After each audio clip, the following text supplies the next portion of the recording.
আমরা আসবো আরেক প্রতিনিধি সুকান্ত মুখোপাধ্যায় আমাদের সঙ্গে রয়েছেন, তবে তার আগে আপনাদের সামনে রাখবো ইডির আইনজীবী ঠিক কি বলেছেন। এইটা পুরো একটা বড় নেক্সাস যেখানে অনেকজন ইনভলভ আছেন, যার মধ্যে উনিও একজন। অ্যাজ ফার অ্যাজ পুলিশ মহকুমা ইজ কনসার্ন, সেখানে ওনার একটা গুরুত্বপূর্ণ একটা রোল আছে, সেইটাই বলা হয়েছে। আমরা তদন্তের মাধ্যমে পেয়েছি যে ওনার একটা ইনভলভমেন্ট আছে, যার জন্য আমরা ওনার কাস্টাডি চাইছি। অনেকগুলো টাকা আছে, যেটা আগে বলছিলেন যে খুব কম টাকা, কি 1 কোটির কম, আমি বললাম একদম নয়, অনেকগুলো টাকা আছে। এবং আমাদের সঙ্গে কোনোভাবে উনি কোঅপারেট করছিলেন না। ওনার আমরা মোবাইল ফোন চাইলাম, ওইটাও উনি দেননি। সুতরাং আমরা যেসব ডকুমেন্ট বা ডিজিটাল এভিডেন্স আজ সবাইকে যাদেরকে অ্যারেস্ট করেছি তার থেকে যেটা পেয়েছি ওইটা নিয়ে ওনাকে কনফ্রন্ট করতে চাই, এই জন্য কাস্টোডিয়াল ইন্টারোগেশন আমাদের চাই। আমরা দুটো দুর্নীতি নিয়ে এসেছি, একটা জমি কেনা বেচা, যারা ওনাররা ছিলেন, যারা ভার্নারেবল, যারা গরিব বা যারা ওদেরকে ক্রিমিনাল কেসে ফাঁসিয়ে দেওয়া, তার থেকে জমি নিয়ে নেওয়া, এবং যারা বিল্ডিং করতেন তাদের থেকে একটা হফতা নেওয়া বা ওদের থেকে একটা টাকা নেওয়া সিন্ডিকেটের মাধ্যমে, সেইটা আমরা ইনভেস্টিগেশনের মাধ্যমে পেয়েছি। পলিটিক্যাল ইনফ্লুয়েন্স ছিল, সেইটুকু বলতে পারি। আমরা বলছিলাম অনেকজনই এইটাতে যুক্ত, কেন একজনের পক্ষে সম্ভব না। হতে পারে যে ওরা মাথায় ছিলেন, কিন্তু জিনিসটা অনেক দূর অবধি গড়িয়েছে, অনেক নিচু অবধি গেছে। গতকালই প্রায় 10.5 ঘন্টা জিজ্ঞাসাবাদের পর ইডির হাতে গ্রেফতার হয়েছেন ডিসিপি শান্তনু সিনহা বিশ্বাস। আর আজকে আদালতে পেশ করে একের পর এক চাঞ্চল্যকর দাবি করা হলো ইডির তরফ থেকে।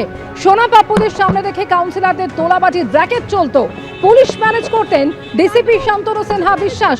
শুধু তাই নয়, প্রমোটার, ক্রিমিনাল এবং পুলিশের চলতো সিন্ডিকেট।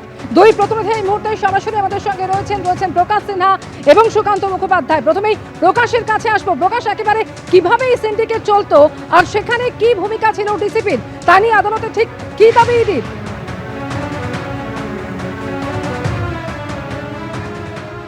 দেখো, আজকে ইডির আইনজীবীর তরফে যে তথ্য পেশ করা হলো সেটা কিন্তু একদম শুনে যেটা মনে হচ্ছে যে কলকাতা শহরে একটা এক্সটর্শনের র্যাকেট বিভিন্ন ওয়ার্ডে চলতো। ইডির তরফে দাবি করা হচ্ছে যে শান্তনু সিনহা বিশ্বাস গোটা পশ্চিমবঙ্গ অর্থাৎ রাজ্যের পুলিশকে কন্ট্রোল করতেন এবং পুলিশ, প্রমোটার এবং ক্রিমিনালদের একটা নেক্সাস কাজ করত। বিভিন্ন ওয়ার্ডে কাউন্সিলররা তারা কিন্তু এক্সটর্শন র্যাকেট চালাতো সোনা পাপ্পুর মতন ক্রিমিনালদের সামনে রেখে। কিভাবে?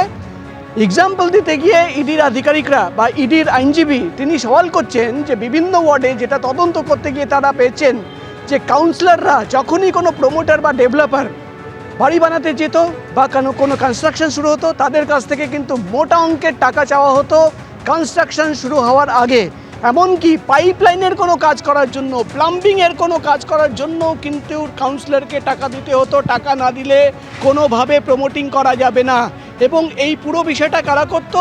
কাউন্সিলর হয়ে সোনা পাপ্পুর মতন ক্রিমিনালরা সেই সাইটে পৌঁছে যেত, প্রমোটারদের হুমকি দিত, তারপর বিষয়টা আসতো থানায় এবং থানাকে ম্যানেজ করতেন শান্তনু সিনহা বিশ্বাস। এমন 4টি থানার নাম আজকে কিন্তু কোর্টে দাঁড়িয়ে ইডির আইনজীবী বলছেন। তিনি বলছেন কালীঘাট থানা, তিনি বলছেন ফুলবাগান থানা, তিনি বলছেন রবীন্দ্র সরোবর থানা। অর্থাৎ জয়েশ কামদারের হোয়াটসঅ্যাপে চ্যাট হিস্ট্রি বার করে একাধিক থানার নাম তিনি বলছেন এবং কিভাবে গোটা র্যাকেট চলতো সেই বিষয় কিন্তু আজকে ইডির তরফে তোলা হলো। এবং ইডির আইনজীবী তিনি দাবি করছেন যে একটি ট্রায়াঙ্গুলার ত্রিশূল কাজ করছো। ক্রিমিনাল, পুলিশ এবং প্রমোটার তাদের একটা নেক্সাস কাজ করতো, তারাই কিন্তু ঠিক করতো। অর্থাৎ জয়েশ কামদার এবং শান্তনু সিনহার মতন লোকরা ঠিক করতো যে কোন প্রমোটার কোন জায়গায় কত টাকা দিয়ে কাজ করবে। টাকা দিলেই হতো না, কাউন্সিলরদের টাকা দেওয়ার পর কাউন্সিলর যে লোককে বলে দেবে তার কাছ থেকে ইট, বালি, সিমেন্ট এবং বিভিন্ন সরঞ্জাম নিতে হবে এবং সেটা না নিলে জরিমানা হিসেবে টাকা দিতে হবে মোটা অঙ্কের টাকা কাউন্সিলরদের। অর্থাৎ সব মিলিয়ে ইডির তরফে দাবি করা হচ্ছে যে যত তদন্ত এগোচ্ছে ততই বেশি কিন্তু বিস্ফোরক তথ্য তাদের হাতে উঠে আসছে। এমনকি ইডির তরফে দাবি করা হচ্ছে যে এমন 5খানা মেডিকেল কলেজ নাম তারা তদন্ত করতে গিয়ে পেয়েছেন যেখানে প্রভাব খাটিয়ে শান্তনু সিনহা বিশ্বাসের স্ত্রীর নামে ক্যান্টিন চলতো এবং পার্টনারশিপ ক্যান্টিন। একজন পার্টনার হচ্ছেন শান্তনু সিনহা বিশ্বাসের স্ত্রী, অন্য পার্টনার হচ্ছে পুলিশ ওয়েলফেয়ার বোর্ডের একজন সদস্য। অর্থাৎ এভাবেই প্রভাব খাটিয়ে শুধু একেবারে শান্তনু সিনহা অর্থাৎ বিশ্বাস কিভাবে প্রভাব খাটানো হয়েছিল, কিভাবে ডিসিপি শান্তনু সিনহা বিশ্বাসের প্রভাব খাটানো হয়েছিল এবং কিভাবে তার নাম ব্যবহার করে জয়েশ কামদার বিভিন্ন সময় জমি হাতিয়ে নিয়েছিলেন, শুধু তাই নয় ঠিক কিভাবে চলতো এই গোটা র্যাকেট, এ সম্পর্কে আর কি তথ্য জানা যাচ্ছে? সুকান্ত মুখোপাধ্যায় সরাসরি রয়েছেন। সুকান্ত, দেখো, ইডির আইনজীবী আজকে একদম শুরুতে যখন সাবমিশন শুরু করেন তিনি একটা কথা বলেন যে গল্প হলেও সত্যি, এবং এই একটি যে শব্দ বা লাইন, এই লাইনটিকে ব্যবহার করে তিনি বোঝানোর চেষ্টা করেছেন যে এই যে নেক্সাস যেভাবে কাজ করতো সেটা গল্পের মতো হলো, নির্মম বাস্তবভাবে এই গোটা সিন্ডিকেট কাজ করতো। শান্তনু সিনহা বিশ্বাস, যিনি কলকাতা পুলিশের ডিসিপি, তার প্রভাব এবং তার পলিটিক্যাল কানেকশন বোঝাতে আজকে ইডির তরফে একাধিক বিস্ফোরক তথ্য সামনে রাখা হয়। এক, যে তিনি কালীঘাট থানাতে ওসি হিসেবে দীর্ঘ বছর ছিলেন।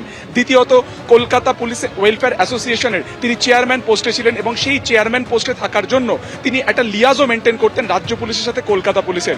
সমস্ত ওসিদেরকে তিনি কন্ট্রোল করার চেষ্টা করতেন এবং যে এরিয়াতে মূলত এই ডেভেলপিং কিছু হতো বা কোনো রকম প্রমোটিং কিছু হতো সেই নির্দিষ্ট থানাতে মান্থলি একটা টাকা পৌঁছে দেওয়া হতো যাতে স্মুথলি এই সিন্ডিকেট কাজ করে।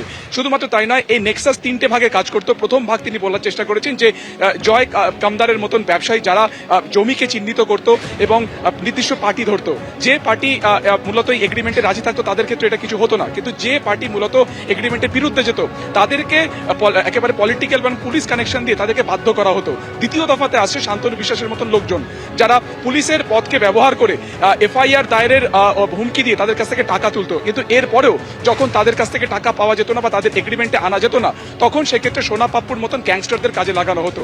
এই মোটাস অপারেন্ডি দিয়ে দীর্ঘ বছর কাজ করা হতো। শুধুমাত্র তাই নয়, দুজনের যে কনভারসেশন হোয়াটসঅ্যাপ চ্যাট, সেটাও ইডির আইনজীবী দাবি করেছেন যে এই হোয়াটসঅ্যাপ চ্যাট থেকে যে বিষয় জানা গেছে যে প্রচুর টাকার, প্রায় কয়েক কোটি টাকার আর্থিক লেনদেন ছিল। শান্তনু বিশ্বাসের পরিবারের সদস্যদের প্রত্যেক মাসে যে টাকা, যে গিফট দেওয়া হতো সেই গিফটের প্রাইস ভ্যালু হচ্ছে বর্তমান বাজার দরে অ্যাবভ ক্রোড়, অর্থাৎ যেই গিফটই দেওয়া হোক না কেন সেটা কোটি টাকার ওপরে গিফট ছিল। একাধিক শিক্ষা প্রতিষ্ঠানের সাথে তার দুই ছেলে যুক্ত রয়েছে, তার স্ত্রীর নামে ক্যান্টিন চলতো 5টা মেডিকেল কলেজে, এবং এরকম একাধিক বিষয় বা তথ্য ইতিমধ্যে সামনে এসেছে। এবং এই গোটা ঘটনাতে কলকাতা পুলিশের আর কারা কারা ইনভলভ রয়েছে সেটা যেমন জানা প্রয়োজন। যে এরিয়াতে এই প্রমোটিং এর কাজ চলতো সেখানকার থানাতে যেমন টাকা দেওয়া হতো মান্থলি বেসিসে যাতে স্মুথলি সিন্ডিকেট কাজ করতে পারে, তারপরে যেটা চাঞ্চল্যকর দাবি যে স্থানীয় সেই কাউন্সিলরের কাছেও ক্যাশ টাকা পাঠানো হতো যাতে কোনোভাবে এই গোটা প্রক্রিয়ার মধ্যে কোনো যাতে জট না পাকাতে পারে।